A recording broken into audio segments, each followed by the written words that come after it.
दोस्तों, मनुष्य का मन भी ना बड़ा चालाक होता है, वह उसे उसके ही जाल में फंसा देता है।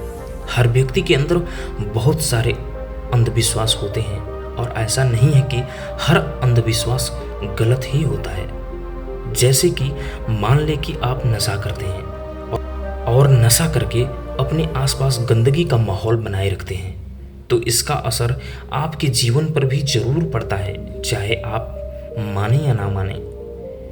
एक छोटी सी कहानी से मैं आपको समझाने का प्रयास करूंगा कि मन हमें कैसे हमारे ही अंधविश्वास में बांध के रखता है। तो चलिए इस कहानी को शुरू करते हैं। एक बार गौतम बुद्ध एक नदी के किनारे से गुजर रहे थे और सर्दियों का समय था। सभी लोग मार्ग पर मोटे मोटे वस्त्र ओढ़कर चल रहे थे। तभी बुद्ध की नजर एक व्यक्ति पर पड़ती है जो नदी के ठंडे पानी में डुबकी लगा रहा था। बुद्ध उस व्यक्ति को देखकर बड़ा आश्चर्यचकित होते हैं, क्योंकि वो व्यक्ति कांप भी रहा था और नहा भी रहा था। बुद्ध उस व्यक्ति से इतनी ठंड में नदी में डुबकी लगाने का कारण पूछते हैं। फिर वह व्यक्ति बुद्ध को बताता है कि वह सुबह सुबह नदी में नहा धोकर पूजा के लिए जा रहा था। तभी उसका पैर एक मेढक पर पड़ गया और उसके कारण मैं अपवित्र हो गया हूँ और इसलिए मैं फिर से पवित्र होने के लिए नदी में डुबकी लगा रहा हूँ। बुद्ध उस व्यक्ति की बात सुनकर मुस्कुराते हैं और उससे पूछते हैं, क्या तुम मुझे बता सकते हो कि वो मेढक कहाँ रहता है? वह व्यक्ति कहता है, पानी में। फिर बुद्ध कहते हैं, जब तुम इस पानी में डुबकी लगाने से पवित्र हो सकते हो तो वह मेढक तो हमेशा से ही इस पानी में ही रहता है, तो वह मेढक तो पहले से ही पवित्र होगा। उसके छूने से तुम अपवित्र कैसे हो सकते हैं? उस व्यक्ति को बुद्ध की बात जचती है और वह पानी के बाहर आ जाता है।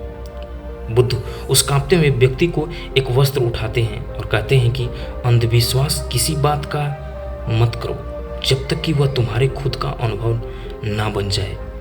फिर बुद्ध कहते हैं कि मनुष्य अपने मन के कारण ही दुख पाता है और जो चीजें अपवित्र हैं उन्हें तो वह अपवित्र नहीं मानता।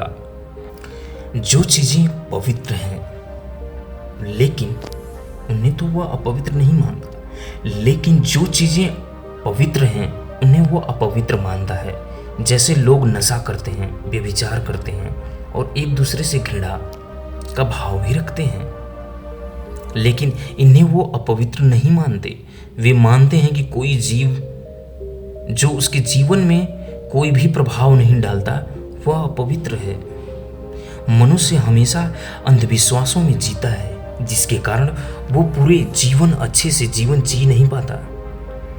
फिर वो व्यक्ति बुद्ध से पूछता है कि सबसे बड़ा अंधविश्वास क्या है? फिर बुद्ध कहते हैं कि मनुष्य का सबसे बड़ा अंधविश्वास यह है कि उसे लगता है कि वह अपने मन के द्वारा ही अपने मन से मुक्त हो जाएगा, यानी अपने मन के द्वारा ही अपने जीवन के सभी दुखों से मुक्त हो जाएगा। तुम अपने चारों तरफ देखो, तुम पाओगे कि हर व्यक्ति अपने ही मन के जाल में उलझा हुआ है। कोई डरा हुआ है तो कोई उम्मीदों में जी रहा है और किसी को यह लगता है कि कल सब कुछ ठीक हो जाएगा। लेकिन वास्तविकता यह है कि जब तक मनुष्य अपने मन को नहीं समझेगा तब तक कुछ भी ठीक नहीं हो सकता, और यही शाश्वत सत्य है। वह व्यक्ति बुद्ध से पूछता है कि मन को कैसे समझा जाता है? बुद्ध कहते हैं कि जागरूकता के द्वारा। पूरे दिन में जब भी याद आए जागरूक होकर देखो कि तुम्हारा मन तुमसे क्या करवा रहा है। तुम्हारा मन बार बार तुम्हें भुलाने का प्रयास करेगा, लेकिन तुम्हें बार बार प्रयास करते रहना है। तुम्हारा मन बार बार तुम्हें भुलाने का प्रयास करेगा, लेकिन तुम्हें बार बार प्रयास करते रहना है। तुम्हें दिन में ये बार बार देखना है कि क्या तुम उसी रास्ते पर जा रहे हो जो तुम्हें वहाँ तक पहुँचाएगा जहाँ तुम जाना चाहते हो, क्योंकि यही सूत्र है अपने मन को समझकर मन से मुक्त होने का। तो दोस्तों, आज के लिए बस इतना ही। मिलते हैं किसी नई वीडियो में, तब तक के लिए जय हिंद।